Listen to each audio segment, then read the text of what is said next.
안녕하세요. 코리안 선플라워입니다. 여러분 잘 지내셨어요?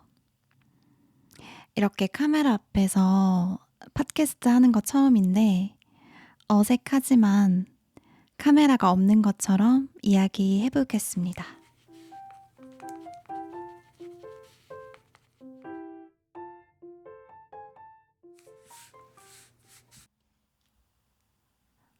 여러분 혹시 커피를 좋아하나요? 오늘은 한국 커피의 역사에 대해서 이야기할 건데요. 저는 몇 년 전에 바리스타 자격증을 딸 만큼 커피를 사랑합니다. 그래서 이번 에피소드를 준비하면서 정말 재밌었어요. 가끔씩 한국처럼 카페가 많은 나라가 있을까? 이런 생각을 종종 했어요. 왜냐면 요즘 한국에는 한 카페가 있으면 바로 옆 건물에 또 카페가 있고 그 옆 건물에도 카페가 있어요. 여러분 나라에도 이렇게 카페가 많은가요? 그럼 왜 한국에 카페가 많을까요? 한국은 언제부터 커피가 인기가 많아졌을까요? 또 한국에서 최초의 카페는 어디였을까요? 궁금하시죠? 오늘 팟캐스트에서 커피 역사를 이야기할 거라서 내용이 조금 어려울 수 있어요. PDF 파일이 있으니까 필요하신 분들은 무료로 다운로드 하세요.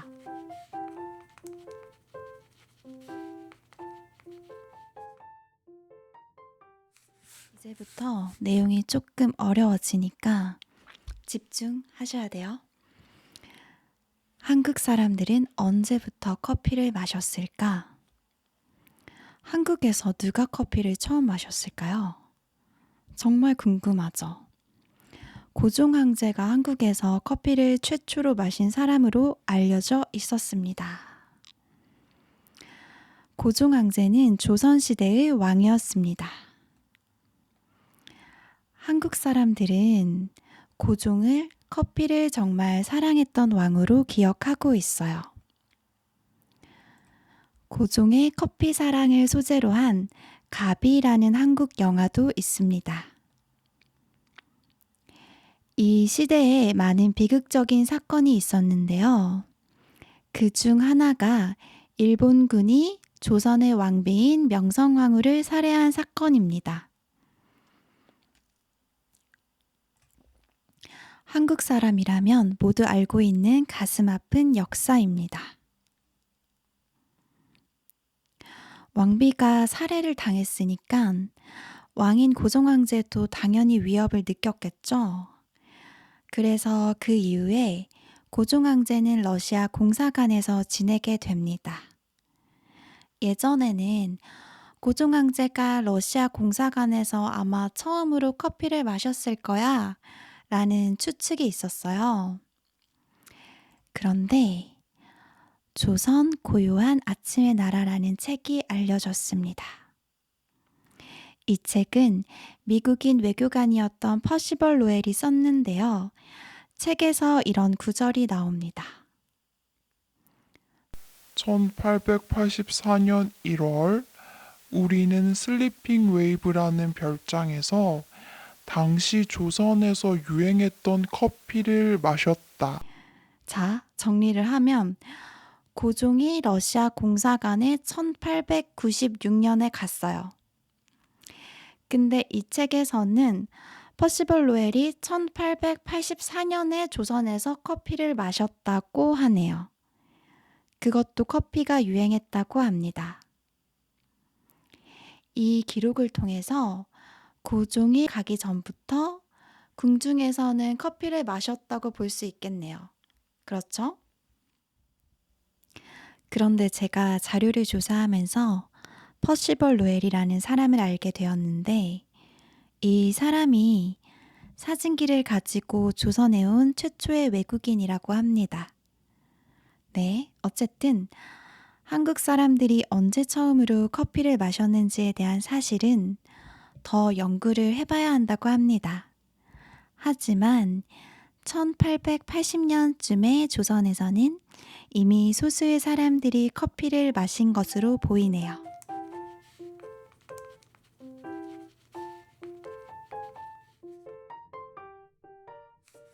한국 최초의 카페는 어디일까?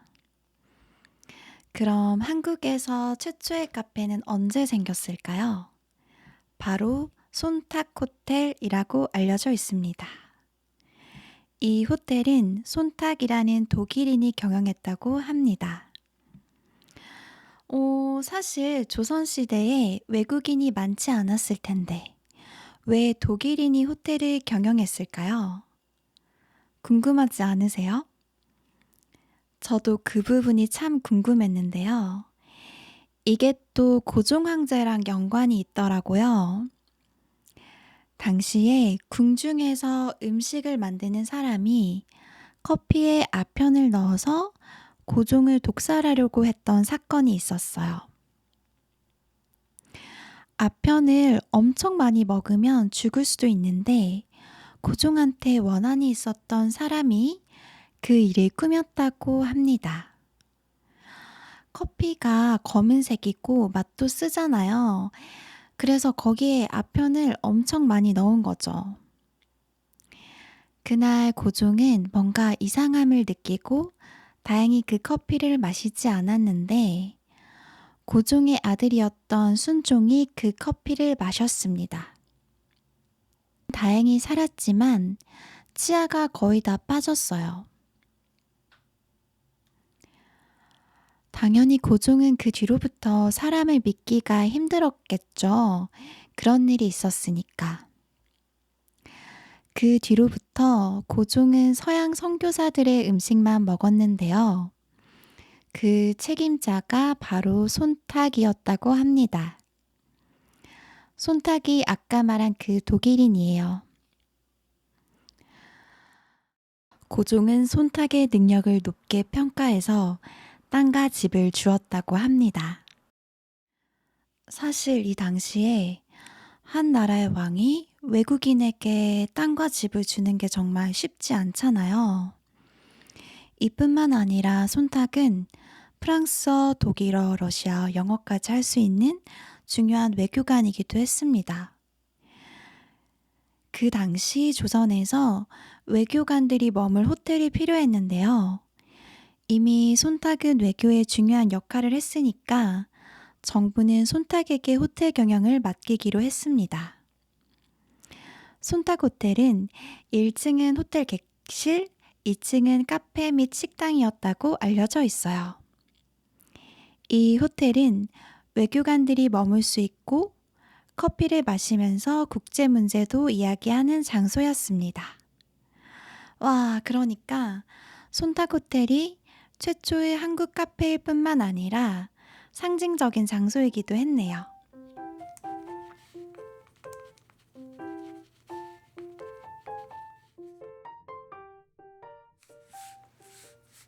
예술가들이 사랑한 다방.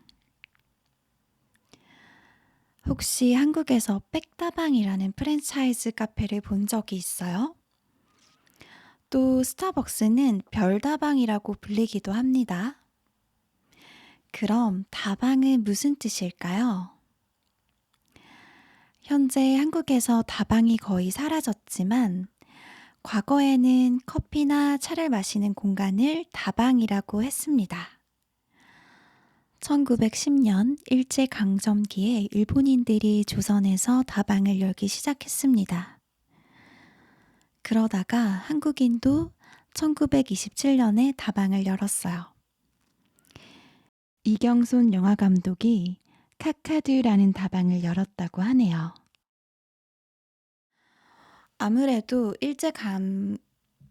아무래도 일제강점기에는 예술인들이 자유롭게 이야기하기가 쉽지 않았잖아요. 표현할 수 있는 자유도 없었죠. 그런데 이경손 영화감독이 이 다방을 열어서 예술인들을 초대해서 문화적 교류를 했다고 합니다. 이런 상황을 생각하면 가슴이 좀 아프기도 하고 또 영화 같은 이야기처럼 들리기도 해요. 이경손 이분은 정말 미스터리하면서도 매력적인 사람인 것 같아요. 이분은 영화 감독이면서 소설과 동화를 쓰고 다방에서 커피를 직접 만들었다고도 합니다. 좀 안타까운 게 있다면 카카듀 다방이 한국인이 연 최초의 카페잖아요. 근데 정확한 위치를 모른다고 해요. 물론 손타코텔이 최초의 카페지만 한국인이 연 카페는 카카두가 최초인데 좀 더 연구를 했으면 좋겠어요. 이렇게 예술인이나 작가들이 다방을 자주 가면서 다방이 유명해지기 시작했습니다. 그러나 일제감 그러나 일제강점기 시대에는 커피가 너무 비싸서 상류층이나 예술인만 즐기던 음료였어요. 일본으로부터 해방이 되고 난 뒤에도 다방이 있었을까요? 네, 인기가 더 많아졌습니다. 1950년까지 다방은 계속 점점 늘어났는데요. 그 당시에 커피의 관세가 너무 높았다고 합니다. 관세는 수출 수입할 때 내는 세금이에요. 그래서 한국 전쟁 이후에 한국에 있는 미군 부대에서 불법적으로 커피가 유통되었습니다. 1960년대 후반에는 전국의 다방이 무려 3,500곳 정도가 생겼다고 하네요. 이 시대에 다방에 재밌는 문화가 좀 있는데요. 아침에 다방을 가면 커피에 계란 노른자를 넣어줬다고 합니다. 여기서 퀴즈. 왜 커피에 계란 노른자를 넣어줬을까요?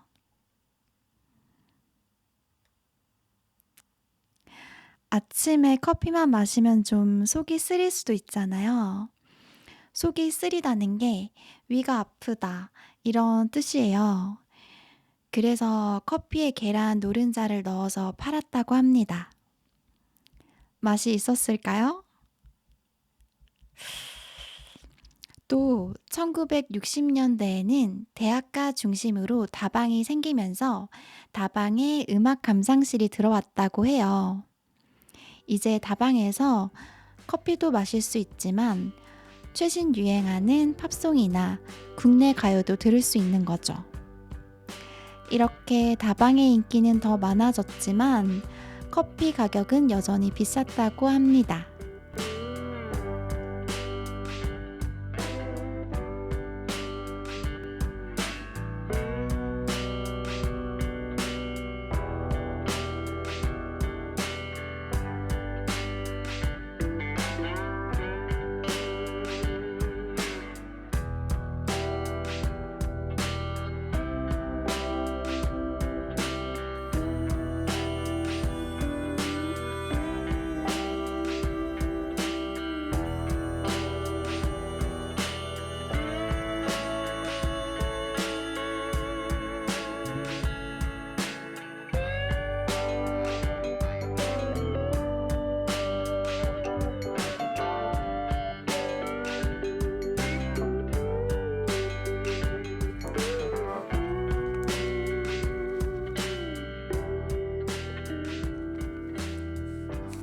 녹음을 하다 보니까 밤이 되었어요. 아, 이럴 수가. 믹스 커피. 그럼 커피의 가격은 언제 낮아졌을까요? 1970년도에 세계 최초로 동서식품이라는 한국 회사에서 믹스 커피를 개발했어요. 아마 한국 드라마에서 믹스 커피를 본 적이 있을 거예요. 사람들이 집에서도 믹스 커피를 많이 마시지만 회사에서 정말 많이 마셔요. 믹스 커피는 길게 포장되어 있어서 안에 인스턴트 커피, 프림, 설탕 이렇게 들어가 있어요. 마셔보면 아주 달고 중독성이 있어요. 한국에서 믹스 커피가 인기가 엄청 많아지면서 커피 가격이 확 떨어졌습니다. 저희 부모님도 식사를 하시고 꼭 믹스 커피를 한 잔씩 드세요.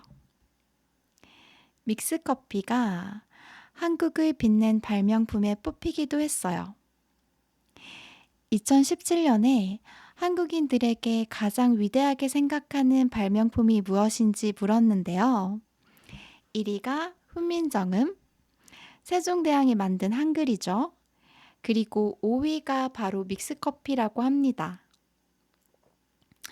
와, 이것만 봐도 믹스커피가 한국 커피 역사의 중요한 부분이라는 생각이 드네요.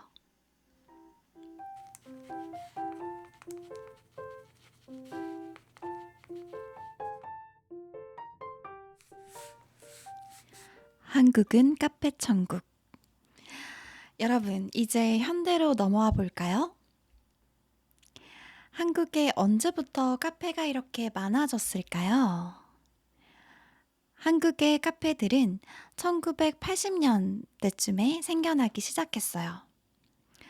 원래는 한국에서 원두를 수입할 때 제한이 있었거든요. 그게 1988년도에 사라졌어요. 그러면서 한국에도 에스프레소를 내려서 만든 라떼, 카푸치노 같은 커피를 마실 수 있는 카페가 생긴 거죠. 그래서 자연스럽게 다방은 사라지고 프랜차이즈 카페들이 생기기 시작합니다. 미국에서 스타벅스가 시애틀에서 처음으로 생겼잖아요. 최초의 스타벅스. 한국에는 스타벅스가 언제 처음으로 들어왔을까요?